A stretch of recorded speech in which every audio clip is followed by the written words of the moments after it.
உண்மையைத்தான் ஸல்லல்லாஹு அலைஹி வஸல்லம் அவர்கள் சொல்ல வருகிறார்.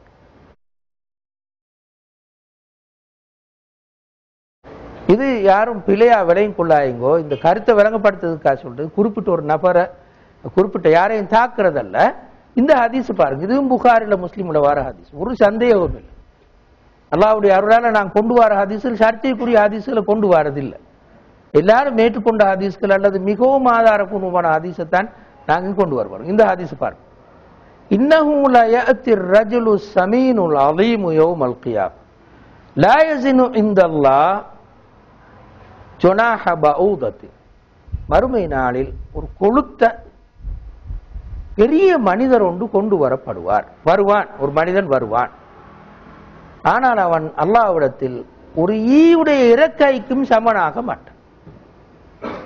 மறுமையில் ஒரு மனுஷன் வருவான், நல்ல கொழுத்த வாட்ட சாட்டமான பெரிய ஆள், அலீம் உலகத்தில். ஆனா அல்லாஹ்விடத்துல லா யஸினு இன்தல்லாஹ் ஜனாஹ பஊதா, ஒரு ஈயின் இறக்கைக்கும் அவனை நிற்கல, அவ்வளோ பாரம் குறும். ஆளை பார்த்தா சரியான பாரம், நல்லா கொழுத்து வாட்டு சாட்டமானால் உலகத்துல பெரிய பெரிய இடங்கள் இருந்த அலீம், பெரிய ஒரு மனுஷன். ஆனா அல்லாஹ்விடத்துல அவனுக்குள்ள பெருமதி இவ்வளவு. ஜனாஹ பஊதா, ஒரு ஈட இறக்கை. ரசூலுல்லாஹ் ஒரு பெரிய ஒரு பறவை இறக்கைன்னு கூட சொல்லல, ஈட இறக்கைக்கு கூட அவன் சமனாக மாட்டான். அவ்வளவு பெருமதியும் சமனாகண்டா அவ்வளவு பெருமதியும் அவனுக்கு வரமாட்டான் என்று ரசூலுல்லாஹி ஸல்லல்லாஹு அலைஹி வஸல்லம் சொன்னாங்க. இந்த ஹதீஸ்ல என்ன உணர்த்து வராங்க ரசூலுல்லாஹ்? என்ன உணர்த்து வராங்கன்னா அதான் நான் கவனமா புரிஞ்சுக்கணும். யாருக்கு பேசுறதோ யாரையும் குறை சொல்றதோ அல்ல. என்ன ரசூலுல்லாஹ் உணர்த்து வருகிறாங்கண்டா, இதை மட்டும் பார்க்காதீங்க. வெளியில ஆள் வாட்ட சாட்டமா இருக்கிறார், சும்மா வெறும் சமூகத்தில் அவரை சொல்லி சொல்லி ஃபேமஸ் ஆயிட்டார், அதை மட்டும் பார்க்காய். அவர் அலீம் சமீன், அதை மட்டும் பார்த்து ஆளை முடிவு செய்யாது. பெரிய மனுஷன், பெரிய ஒரு இடம், இப்படி முடிவு செய்யாது. அல்லாஹ்விடத்துல மர்ம நாள் அவனுக்கு பெருமதி இவ்வளவு. உலகத்திலேயே நீங்க அப்படி பார்க்க பழகும். சமூகத்துல அடிமட்டத்தில் சேர்ந்தவன் சின்னொரு மனுஷன், ஆளை பார்த்தா மெலிஞ்சி குச்சி ஊதுட்டா பறந்துருவான், மாறிக்கும். பிறகு அவன் எலும்பி இந்த வேலையை செஞ்சுக்குவானா அந்த கூட நீங்க நினைப்பீங்க அவனை பார்த்தால். அதே மாதிரி ஆனால் இன்னொரு பிள்ளையை பார்த்தால் வாட்ட சாட்டம் ஆயிப்பான், நல்லா ஆயிப்பான், அழகா தலையெல்லாம் வாரிப்பான், அழகா ஆயிக்கும், உடம்பு எல்லாமே சரியாயிக்கும், அதையும் பெரிய ஒரு மனுஷனாகவும் இருப்பான். அப்ப அவர்கிட்ட கொடுப்போம் இந்த பொறுப்பு, நீங்க கொடுப்பீங்க. அப்படி அந்த அளவிட்டு கொஞ்சம் மறுபரிசீலனை செய்யுங்கள் என்றுதான் ரசூலுல்லாஹ் சொல்றாங்க. ஹதீஸ் கொஞ்சம் கஷ்டமா தாய்க்கு மனசுக்கு என்றாலும் இது உண்மை, இது ஹதீஸ். இதை கருத்து எல்லா பணக்காரனும் அப்படின்னு நாங்க சொல்ல வரல. என்ன சொல்ல வரோம் என்றால், பணக்காரன் அல்லது அதிகார வர்க்கம் அல்லது நாங்க சொல்ற ஃபேமஸான ஆக்கள் என்பதே பார்த்து பார்த்து அடிமட்ட மக்களை மறந்துடாயங்கன்னு ரசூலுல்லாஹ் சொல்ல வர. அவங்களுக்கு ஏசுறன்னு கருத்தால் அவங்கள நல்லவர்கள் இல்லைன்னு கருத்து மாட்டேன். நிறைய நல்லவர்கள் இருக்கு. அபூபக்கர் ரலியல்லாஹு அன்ஹு ஒரு பெரிய ஒரு மனுஷன், பெரிய குடும்பத்தை சேர்ந்தவர், பெரிய ஒரு பணக்காரன், சந்தேகம் இல்லாம. அதால் இங்க சொல்ல வர, அதாவது பெரிய பணக்காரனை எல்லாம் தூக்கி கடல்ல வீசணும் சொல்ல வரல, அல்லது நல்ல வாட்டசான உடம்புள்ளவர்கள் எல்லாம் வெளியானவர்கள் சொல்ல வரல. அதால் இங்க சொல்ல வர கருத்து. அதனை பார்த்து இந்த அடிமட்ட மக்களை மறந்து விடாது. அங்கு நிறைய தங்கம் இருக்கு, நிறைய வைரங்கள் இருக்கு, ஜொலிக்கேலாமிக்குது. மேலால் என்னென்ன மூடி ஜொலிக்கேலாமிக்கு, அவர்களை எடுத்து பாருங்கள் என்று சொல்றதுதான் ஸல்லல்லாஹு அலைஹி வஸல்லம் அவர்கள் இந்த வகையான ஹதீஸ்கள் ஊடாக சொல்ல வருகிறார்களே தவிர இந்த குறிப்பிட்ட ஆக்களை ஏசுவதல்ல. ரசூலுல்லாஹ்வுடைய சஹாபாக்கள்லயே பெரும் பணக்காரர்கள் இருந்தார்கள். அப்துர் ரஹ்மான் இப்னு அவுஃப், இந்த அபூபக்கர், இன்னும் நிறைய பெரிய பெரிய பணக்கார சஹாபாக்கள். அவங்களுக்கு ஏசுறார் ரசூலுல்லாஹ்வுடைய நோக்கம் இல்லை, அவங்கள சொல்ற நோக்கம் இல்லை.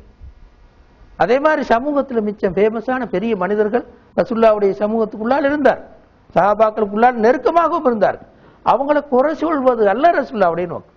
என்ன சொல்ல வருகிறார்கள் என்றால், பாட்டாளி மக்களை, சாதாரண மக்களை, பலவீனமான மக்களை, ஏழைகளாக இருப்பவர்களை, அதிகாரம் இல்லாதவர்களை, செல்வாக்கு அற்றவர்களை இழிவாக பார்க்காதீர்கள், அவர்களை மதிக்காது விட்டு விடாதீர்கள், அவர்களை கவனிக்காமல் விட்டு விடாதீர்கள். அவர்கள்தான் உங்களுக்கு உணவு தருகிறார்கள், அவர்கள்தான் உங்களுக்கு வெற்றியை தேடி தருகிறார்கள், அத்தகைய மனிதர்களின் பிரார்த்தனைக்குத்தான் ஒரு பெரிய ஒரு பெருமானம் இருக்கிறது. இந்த உண்மையை நீங்கள் கவனத்தில் கொள்ளுங்கள் என்றுதான் எங்களுக்கு ரசூலுல்லாஹ் சொல்றாங்களே தவிர குறிப்பிட்ட சிலரை ஏசுவது அல்ல நோக்கம். ஆனால் இது உண்மை. மறுபக்க உண்மைகள் இருக்கு. நிறைய பணக்காரர்கள், நிறைய அதிகார வர்க்கத்தை சேர்ந்தவர்கள் செஞ்ச அநியாயங்கள், இந்த உலகத்தையே விழுங்குற அநியாயம். கடாபி செஞ்ச அநியாயம், பஷார் செஞ்சு நீக்கிற அநியாயம், ஹுஸ்னி முபாரக் செஞ்ச அநியாயம், ஹிட்லர் செஞ்ச அநியாயம், முசோலினி செஞ்ச அநியாயம், உலகம் தாங்காத பயங்கர அநியாயம். அப்படி ஒரு ஏழை செய்யலுமா அநியாயம்? பயங்கர அநியாயங்களை செஞ்சுட்டு போனவர்கள் நிறைய கூடும். அல்லது அமெரிக்கா ஆண்ட தலைவர்கள், நவீன காலத்தில் ஆண்ட பல தலைவர்கள் செய்த அநியாயம், ஈராக்குக்கு படையெடுத்து அதை நாசமாக்கின ஆகப்பெரிய அநியாயம் யார் செஞ்சது? மேல்மட்ட குரூப் தான், சாதாரண ஆக்கல. அல்லது மல்டிநேஷனல் கம்பெனியில் இருக்கக்கூடிய பெரும் பெரும் பணக்காரர், பாத்தார லோக், ஒரு பணக்காரன் என்றாலே ஒரு பாத்தார லோக்கி ஒன்று பின்னுக்கி, ஒரு அரசியல்வாதி என்றாலே ஒரு பாத்தார லோக்கி ஒன்று பின்னுக்கி. அதுதான் இந்த காலத்து உலகம், அந்த காலத்து உலகம். இது எங்க எல்லாருக்கும் தெரியும். அதைத்தான் ரசூலுல்லாஹ் இங்க சொல்ல வர. அப்படி நிறைய பேர் பயங்கர அநியாயக்காரர்கள் அந்த பக்கத்தால தான் கூட இருப்பார்கள். சாதாரண மனிதர்களுக்கு மத்தியில் அது குறைவு இல்லைன்னு சொல்றதல்ல, ஆனால் குறைவாகத்தான். எனவே அந்த பின்னணியின் ஊடாகத்தான் ஸல்லல்லாஹு அலைஹி வஸல்லம் இங்கு இந்த கருத்தை சொல்ல வருகிறார்களே தவிர ஒரு நாளும் குறிப்பிட்ட ஒரு நபரை ஏசுவது அல்லது குறை சொல்வது இது ஸல்லல்லாஹு அலைஹி வஸல்லம் அவருடைய நோக்கம் அல்ல என்ற உண்மையைத்தான் நாங்கள் புரிஞ்சுக்கொள்வோம். எங்களுக்கு இனம் காட்ட வராங்க யாரு எப்படி நீங்க பார்க்கணும். இரண்டாவது ரசூலுல்லாஹ் ஸல்லல்லாஹு அலைஹி வஸல்லம் அவர்கள் ஒரு சமூகத்தில் ஆளுபவர்களுக்கும் இந்த உண்மையை சொல்லிக் கொடுக்கிறார் என்ற உண்மையைத்தான் நாங்கள் காட்டுறோம்.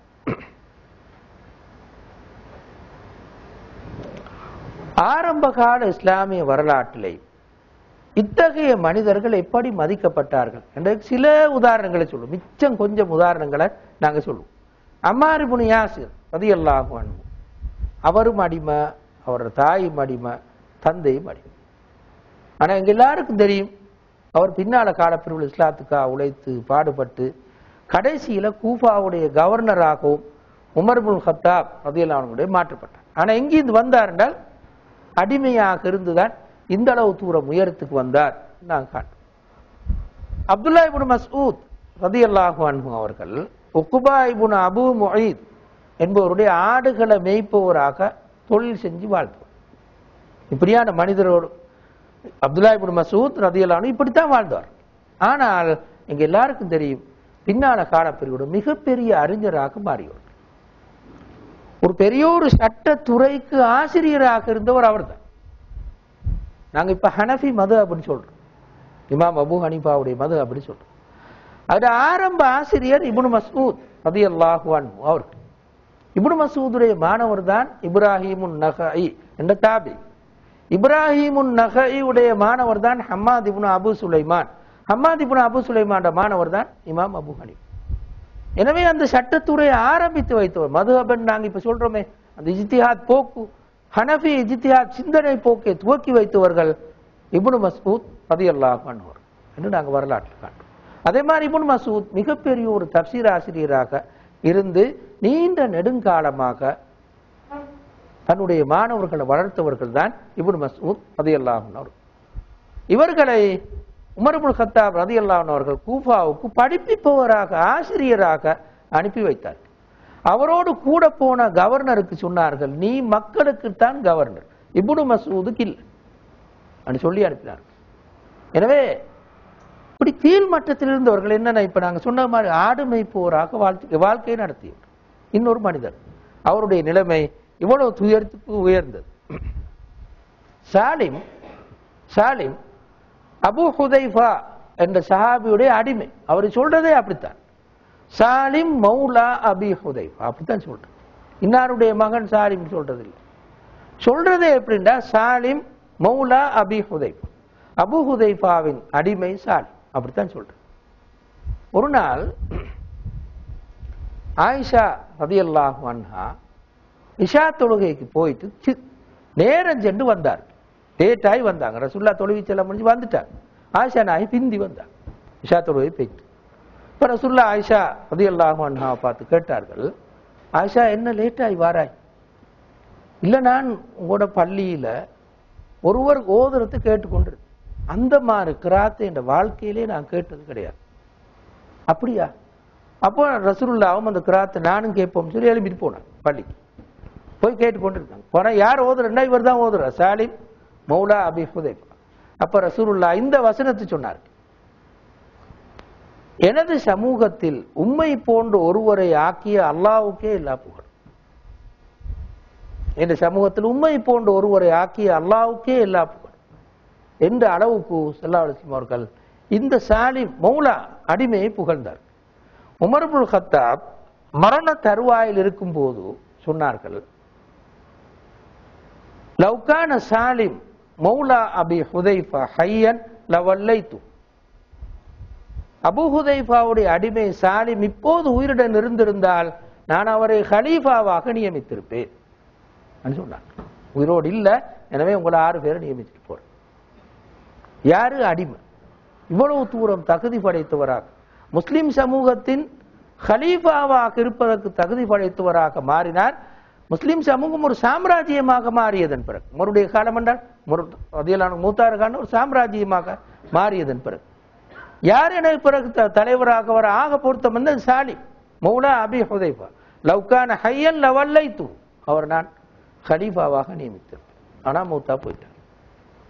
எனவே சாலிம் எங்கிருந்து வந்தார் என்றால் அடிமையாக இருந்து வந்தார் என்ற உண்மையைத்தான் நாங்கள் காண்றோம். அதே போல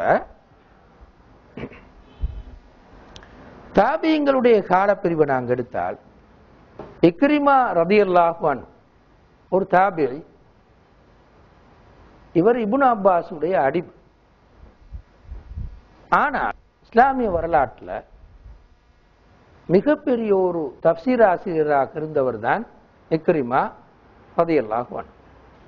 ஹசனுல் பஸ்ரி எங்க எல்லாருக்கும் தெரியும், நினைக்கிறேன் நிறைய பேருக்கு தெரியும். இமாம் ஹசனுல் பஸ்ரின்னு சொன்னால் ஒரு சட்ட அறிஞராகவும், ஒரு ஹதீஸ் துறை அறிஞராகவும், ஒரு தப்சீர் ஆசிரியராகவும் இஸ்லாமிய வரலாற்றில் வாழ்ந்த ஒருவர் தான் இமாம் ஹசன் அல் பஸ்ரி. ஹஜ்ஜாஜ் இப்னு யூசுப் போன்ற மிகப்பெரிய கொடுங்கோளர்களும் கூட கண்டு பயப்பட்ட ஒருவர் தான் இமாம் ஹசன் அல் பஸ்ரி. அவரும் ஸைத் இப்னு சாபித்துடைய அடிமையாக இருக்கிறார். ஸைத் இப்னு சாபித் ரலியல்லாஹு அன்ஹாவுடைய அடிமையாக. அவருடைய உம்மா, ஹசன் பஸ்ரி உம்மா உம்மு சலமா ரலியல்லாஹு அன்ஹா உடைய அடிமையாக இருக்கிறார். எனவே அடிமை குடும்பம். எனவே அடிமை குடும்பத்திலிருந்து தான் உலகம் போற்றுகின்ற ஒரு மிகப்பெரிய அறிஞரை இஸ்லாம் உலகம் கண்டது, இமாம் ஹசனுல் பஸ்ரி. அடுத்து பாருங்க, தாபியங்களுடைய காலப்பிரிவில் மக்ஹூல் என்ற அறிஞர் ஷாம் பகுதிக்கு முதன்மையான சட்ட அறிஞர். அத்தா இப்னு அபி ரபாஹ் மக்காவுக்கு முதன்மையான சட்ட அறிஞர். அவருடைய விசேஷம் என்னென்றால் அவருக்கு கண் பார்வையும் இல்லை, அவருடைய காதும் கேட்காது, அவர் ஒரு முடம், அதாவது நடந்து செல்ல முடியாத ஒருவர், கண்ணங்கரேர் என்று கருப்பான ஒரு மனிதன் அத்தா இப்னு அபி ரபாஹ். இவர் தான் மிகப்பெரிய சட்ட அறிஞர். எத்தனையோ சஹாபாக்களோட புள்ளகள் இவர்கிட்ட போய் படித்தார். இதுதான் அவருடைய தோற்றம். இப்ப நான் சொன்னதான் அவரை பற்றி சொல்ற தோற்றம். கண்ணும் பார்வை இல்லை, காதும் கேட்காது, திரும்ப உடம்பும் வேலை செய்யாது, அவருக்கு நடந்து போகலாது. இப்படியானவர் தான் அத்தா இப்னு அபி ரபாஹ். இவருடைய சிந்தனைகளையும் சட்ட ஆய்வு சட்ட தீர்வுகளையும் இப்பவும் நாங்கள் பல இடங்கள்ல காணல. நிறைய இடங்கள்ல சில வித்தியாசமான கருத்தை சொல்லி இருப்பார் அத்தா இப்னு அபி ரபாஹ். ஆனா அது ஆக பொருத்தமா இருக்கு நாங்க வாழ்ற காலத்து. சில உதாரணங்களையும் கூட சொல்ல இயலுமான டைம் போயிடும். என்ன சொல்ல வாரன் என்றால், இவர் நிலைமா தான் எங்களுடைய பாசையில சொன்னால் வலது குறைந்தவர்கள் ஒரு ஆள், ஆகவே இல்லாத ஒரு மனுஷன். அவரும் அடிமையாக இருந்தவர். அத்தா அல் குராசானி, குராசான் என்று நாங்க இன்றைக்கு சொல்ற இந்த ரஷ்யாவுடைய பகுதியை சேர்ந்த ஒரு பிரதேசம் அது. அங்கிருந்தவரும் ஒரு சட்ட அறிஞர் இப்ராஹிமுன் நஹஇ. நான் ஏற்கனவே சொன்னேன், இப்னு மசூதுடைய மாணவர், இமாம் அபு ஹனீஃபாவுடைய ஆசிரியருக்கு ஆசிரியர். அவரும் கூஃபாவுடைய மிகப்பெரிய சட்ட அறிஞராக இருந்தவர். இவங்க எல்லாரும் தாபியங்கள், இவங்க எல்லாருமே அடிமைகளாக இருந்து வந்தவர் என்றதான் நாங்கள் இஸ்லாமிய வரலாற்றில் காணுகின்றோம். எனவே இதிலிருந்து நாங்கள் என்ன விளையும் கொள்றோம்? இந்த நாங்கள் ஏற்கனவே பார்த்த அந்த ஹதீஸ்கள் இருந்தும் ஏற்கனவே சொன்ன இந்த இஸ்லாமிய சமூகத்தை பற்றி ஒரு சாதாரண ஆரம்பகால இஸ்லாமிய சமூகத்தை பற்றிய ஒரு சின்ன விளக்கத்திலிருந்தும் என்ன நாங்கள் விளையும் கொள்றோம் என்றால் 2 விஷயங்களை நாங்கள் இதிலிருந்து விளையும் கொள்றோம். ஒன்று, அடிமட்டத்தினர், சமூகத்தில் கீழ்மட்டத்தில் வாழக்கூடியவர்கள் தங்களை குறைவாக மதிக்கக்கூடாது. என்கிட்ட காசு இல்லை, என்கிட்ட அதிகாரம் இல்லை, எனக்கு படிக்கிறதுக்கு எந்த விதமான வசதிகளும் இல்லை, என்னை யாரும் மதிக்கிறதில்லை, எனக்கு இடம் இல்லை என்று இந்த காரணங்கள் எம்மே நாங்கள் குறைத்து மதிப்பதற்கு இட்டு சென்று விடக்கூடாது. இதான் நாங்கள் முதலாவது படிக்கிற ஒரு பாடம். அப்படியான மனோநிலையை உருவாக்கணும். இந்த அடிமட்டத்தில் வாழக்கூடிய மாணவர்கள், சிறு பிள்ளைகள், பெரியவர்கள், இவர்களுக்கு மத்தியில் அந்த மனப்பான்மையை உருவாக்கும். எனக்கு ஒன்றுமில்லை, நான் எப்படி இந்த சமூகத்தில் எதுவும் செய்ய முடியும் என்று ஒரு நாளும் நினைத்து விடக்கூடாது. சின்ன மனிதர்கள் மிகப்பெரிய சாதனைகளை சாதித்திருக்கிறார்கள். சாதனைகள் செய்ய முடியாமல் போவதற்கு இதெல்லாம் காரணம் அல்ல. பணமின்மை, எனவே சாதிக்க முடியாது. சமூக அந்தஸ்தின்மை, எனவே சாதிக்க முடியாது. உடம்பு பலமின்மை, பௌதீக ரீதியான உடம்பு பலமின்மை, எனவே என்னால் எதுவும் சாதிக்க முடியாது. இது எதுவும் ஒருவரை தன்னை குறைத்து மதிப்பதற்கு இட்டு சென்று விடக்கூடாது என்ற உண்மையைத்தான் மேலே சொன்ன ஹதீஸ்கள் எல்லாம், இஸ்லாமிய வரலாற்று சம்பவங்கள் எல்லாம் எங்களுக்கு சொல்கிறது. ஸல்லல்லாஹு அலைஹி வஸல்லம் அவர்கள் சொன்னது போன்று அந்த மனிதர், அந்த சின்ன மனிதர்களுக்கு மத்தியில் மிகப்பெரிய ஆட்கள் இருப்பார்கள். அவங்களுக்கு திருமணம் முடிச்சு கொடுக்க யாரும் விரும்பாட்டி, அவங்களோட பேச்சுக்கு யாரும் காது கொடுக்க ரெடி இல்லாட்டியும் அவர்கள் மிக உயர்ந்த நல்ல சாதனைகள் படைப்பவர்களாக இருக்க முடியும். நாங்கள் ஏற்கனவே ஒரு ஹதீஸ்ல பார்த்தோம். அல்லாஹ்விடத்துல பிரார்த்தனை அங்கீகரிக்கப்படுவதற்கு மத்தேக மனிதர்கள் தான் மிக பொருத்தமானவர்களாக இருக்க முடியும் என்றும் நாங்கள் பார்த்தோம். எனவே மேலே சொன்ன ஹதீஸ்களும் இஸ்லாமிய வரலாற்று சம்பவங்களும் இந்த உண்மையை எங்களை சொல்றோம். 2வது, எங்க எல்லாருக்கும் சொல்ற ஒரு ஆக முக்கியமான வசியத் அல்லது ரசூலுல்லாஹ்வுடைய உபதேசம் என்னவென்றால், சமூகம் இத்தகையவர்களை மதிக்க வேண்டும். இதுதான் ஆக முக்கியமான அடிப்படையான ஒரு விஷயம். நான் ஏற்கனவே சொன்ன மாதிரி எத்தனையோ தங்கமும் வைரமும் அப்படியே மங்கி போய் கீழே இருக்கு. அது தங்கம்னு பார்த்தோன்னு எங்களுக்கு விளங்குது. நாங்க அங்க பார்க்கவும் விருப்பம் இல்லை, பார்க்கறதில்லை. அந்த மாதிரி வீடுகளை பார்க்கறதில்லை.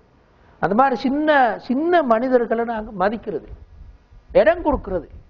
முன்னுக்கு வாரத்துக்கு இடம் இருக்கணுமே, அப்பதானே வருவான் அவன். எப்படி இக்ரிமா ஒரு பெரிய சட்ட அறிஞராக சமூகத்தால மதிக்கப்பட்டார், எப்படி இமாம் ஹசன் பஸ்ரி அந்த பெரிய இடத்துக்கு வந்தார், எப்படி இப்ராஹிம் நகை அடிமையாக இருந்து மேல வந்த. உங்களுக்கு தெரியுமா அடிமண்டா யாரு? அரபு சமூகத்தில் அடிமண்டா ஒரு வியாபார பொருள், விற்கிற வாங்குற பொருள். அவருக்கு எந்த அதிகாரமும் கிடையாது. அப்படியான ஒரு அப்படி இருந்த மனிதன் எப்படி அங்க மேல வந்தார்? எப்படி அம்மார் இப்னு யாசிர் ஒரு கவர்னராக மாறினார்? எப்படி உமர் இப்னு கத்தாப் ரலியல்லாஹு அன்ஹு அவர்கள் நான் சாலிம் மௌலா அபு ஹுதைஃபாவுடைய அடிமை சாலிம் இருந்தால் என பின்னால கலீஃபாவாக நியமிச்சிருப்பேன், அவ்வளவு பெரிய தகுதி படைத்தவர் தான் அந்த அடிமை என்று எப்படி இந்த உமர் இப்னு கத்தாப் சொன்னார்கள்? என்ன காரணம்? இந்த ஹதீஸ்கள் தான் காரணம். ரசூலுல்லாஹ் சொன்னார்கள், ரசூலுல்லாஹ் கொடுத்த ஆக முக்கியமான ஒரு தர்பியத்துகள் இது ஆக முக்கியமான ஒரு தர்பியத். சஹாபாக்களை பார்த்து சொன்னார்கள், இந்த பாருங்கோ, அடிமட்டத்தினர் என்று நீங்கள் கீழாக மதிக்க வேண்டாம், அவர்களுக்கு இடம் கொடுக்காமல் விட்டுவிட வேண்டாம். நீங்க சாப்பிடுறது அவங்களால், உங்களுக்கு வெற்றி கிடைப்பதும் அவர்கள் தான். எனவே அவர்களுக்கு இடம் கொடுங்க, முன்னுக்கு வருவதற்கான வாயிலை நன்கு திறந்து கொடுங்க, பெரிய சாதனைகளை அவர்கள் படைப்பார் என்று ரசூலுல்லாஹி ஸல்லல்லாஹு அலைஹி வஸல்லம் அவர்கள் ஏற்கனவே நாங்கள் சொன்ன பல ஹதீஸ்கள் ஊடாக சொல்லி காட்டினார். இதை சஹாபாக்கள் அப்படியே பின்பற்றினார். சஹாபாக்களோட வரலாற்றுல அபூபக்கர், உமர், உஸ்மான், அலி ரலியல்லாஹு அன்ஹு இவங்களோட வரலாற்றை எடுத்து படிச்சு பார்த்தோமாக இருந்தால் அப்படியே அதனை பின்பற்றினார். ரசூலுல்லாஹ் நடத்தையிலும் காட்டினார். உதாரணமாக வச்சுக்கொள்ளுங்க, ரசூலுல்லாஹி ஸல்லல்லாஹு அலைஹி வஸல்லம் பள்ளியை கூட்டுகின்ற ஒரு பொம்பளை இருந்தார். அவ மௌத்தா போனா திடீரன். அப்ப சஹாபாக்கள் எல்லாம் செஞ்சு அடக்கி போட்டார். இப்ப ரசூலுல்லாஹ் நேரம் இருக்கல்ல, வீட்டில் இருந்திருப்பாங்க அல்லது வேற வேலையா இருந்திருப்பாங்க, எப்படியோ இருக்கல். அப்ப அடுத்த நாள் ரசூலுல்லாஹ் வந்து பார்த்தா அந்த கூட்டுற பொம்பளை இல்லை. அப்ப சஹாபாக்கள் எங்க அந்த பொம்பளை இல்ல, அவன் மூத்தா போயிட்டா, நாங்க அடக்கிட்டோம். ஏன் அடக்கிட்டீங்க, என்னட்டு சொல்லலையா நீங்க? இல்ல நீங்க அந்த நேரம் வேலையா இருந்தீங்க, ஏன்னு உங்களை டிஸ்டர்ப் பண்ணுவோம் நாங்க. நீங்க ஒரு நாளும் அப்படி சொல்லாதீங்க. எங்க அடக்கிறீங்க, எங்க அடக்கணும்? கபரை காட்டின கபரு கிட்ட போய் ரசூலுல்லாஹ் அந்த பெண்ணுக்காக தொழுதார்கள். இதால என்ன பாடம் படிப்பிச்சாங்க ரசூலுல்லாஹ்? அந்த பெண்ணும் ஆக முக்கியம். முஸ்லிம் சமூகத்துக்கு அந்த பெண்ணும் ஆக முக்கியமான ஒரு பெண். அந்த குறிப்பிட்ட அந்த பள்ளியை கூட்டுறதுதான் அந்த பொம்பளையோட வேலை. ஆனா அது ஆக முக்கியமான ஒரு வேலை என்று கண்டுதான் மரணித்த அந்த பெண்ணுக்காக ரசூலுல்லாஹ் கபூர் அடியில போய் தொழுதார்கள் என்று ஆதாரபூர்வமான ரிவாயத்துகள் வரும். எனவே இப்படித்தான் ரசூலுல்லாஹி ஸல்லல்லாஹு அலைஹி வஸல்லம் அவர்கள் சஹாபாக்களுக்கு மிகப்பெரிய ஒரு உண்மையை உணர்த்தினார்கள். இந்த சமூகம் அடிமட்ட மக்களுக்கு உயர்ந்த அந்தஸ்து கொடுக்கிற சமூகம் என்று உயர்த்தினார். உதாரணமாக சொல்லுங்கள், ஒரு முறை அபூபக்கர் உமருடைய காலப்பிரிவு, உமரை சந்திப்பதற்காக அவர் வீட்டு வாசல்ல, வீடுதான் அந்த பள்ளி வாசல்ல நிறைய பேர் இருக்கு, பள்ளிதானே ஆபீஸ் இருக்கிறார்கள். உமர்லானுங்க வெளியில வந்தாங்க. சுஹைபும் பிலால் ரலியல்லாஹு அன்ஹு ரெண்டு பேரும் நிக்கிறாங்க. அதோட இன்னும் நிறைய பேர் நிக்கிறாங்க. அப்ப ரசூலுல்லாஹ் ரெண்டு பேரும், இந்த உமர் இப்னு கத்தாப் ரலியல்லாஹு அன்ஹு ரெண்டு பேரையும் உள்ளுக்கு கூப்பிட்டாங்க. என்ன விஷயம், என்ன பேசணும்னு கூப்பிட்டாங்க. அந்த வரிசையில நின்ற ஒருவர் அபூ சுஃபியான், பின்னால் இஸ்லாம் தழுவின ஒருவர் அபூ சுஃபியான். அபூ சுஃபியான் பின்னால் நின்றார் சுஹைல் இப்னு அம்ர் என்று இன்னொரு நீண்ட காலமாக இஸ்லாத்தை பிற்காலத்தில் இஸ்லாம் தழுவின ஒருவர். ரெண்டு பேரும் இப்ப முஸ்லீம். அப்ப அபூ சுஃபியானுக்கு கொஞ்சம் ஆத்திரமா போயிட்டு, இஸ்லாம் தழுவிந்தாலும் கொஞ்சம் அந்த ஆத்திரம் வந்து அப்போ சொன்னார், பாருங்க அடிமைகளுக்கு கிடைச்ச இடத்தை நானும் இவ்வளவு நேரமா நிக்கிறேன், இந்த சமூகத்தில் ஒரு பெரிய மனுஷன், எனக்கு இந்த இடம் கிடைக்கல சொன்னார். பின்னால் இந்த சுஹைல் இப்னு அம்ர் சொன்னார், முஹம்மது எல்லாரையும் தான் கூப்பிட்டார். அவங்க ரெண்டு பேரும் முந்தி போனாங்க, நீங்க லேட் ஆயிட்டீங்க, இப்ப லேட் ஆகியே போங்கன்னு சொன்னார். அப்ப என்ன இங்க சொல்ல வாரம் என்றால், இதுதான் சஹாபாக்கள் நடத்தையாக இருக்கு. உமர் இப்னு கத்தாப் ரலியல்லாஹு அன்ஹு வெளில வந்து பார்த்து யாரை கூப்பிட்டாங்க? முதலாவது சமூகத்துல அடிமட்டத்துல வாழ்ற ரெண்டு பேரை கூப்பிட்டாங்க. கடைசி வரையும் அவர்கள் அடிமட்டத்துக்கு. உதாரணமா பிலால் ரலியல்லாஹு அன்ஹு எங்கேயுமே ஒரு கவர்னராக இருக்கார், அது பெரிய பதவிகள் எதுவுமே வகிக்கல. ஆனாலும் சமூகத்தினால் மிக மதிக்கப்பட்ட ஒரு மனிதராகவே தொடர்ந்து வாழ்ந்தார். எனவே ஸல்லல்லாஹு அலைஹி வஸல்லம் அவர்கள் எங்களுக்கு சொல்ல வார ஒரு முக்கியமான கருத்து என்னென்றால், இந்த மனிதர்களை தேடி பார்த்து மதி, அவர்கள் சமூகத்தின் முதுகெலும்பாக நின்று சமூகத்துக்காக உழைப்பவர்களாக இருப்பார்கள். மதிப்புக்குரிய சகோதரர்களே, நான் கடைசி அவருக்கு விஷயத்தை ஏன் ரசூலுல்லாஹ் இவ்வளவு வலியுறுத்தி சொன்னார்கள்? மேலே பார்த்தா அந்த ஹதீஸில் பாருங்க எவ்வளவு பாரமான ஹதீஸ்கள் சொல்லி ஏன் இப்படி சொல்றார்கள் என்றால், உங்களை எல்லாருக்கும் தெரியும், நான் சொல்ல தேவையில்ல. எப்பவுமே பசிய அறிந்தவன், பசிந்தா என்னத்தன்னு தெரிஞ்சவன், கஷ்டங்கள் துன்பங்களை புரிந்து கொண்டவன், இவன் மேல் மட்டத்துக்கு வந்தால் பெரும்பாலும் அவன் கீழ் மட்டத்தை நல்லா கவனிப்பான். அவனுக்கு தெரியும் பசிந்தா என்னத்தன், துன்பமும் கஷ்டமுண்டா என்னத்தன்னு அவனுக்கு தெரியும்.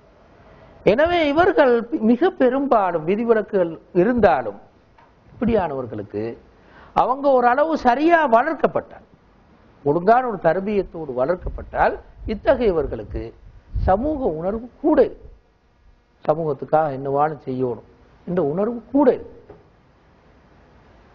கலிமாஜியாரை போல உதாரணம், 3 வருஷம்தான்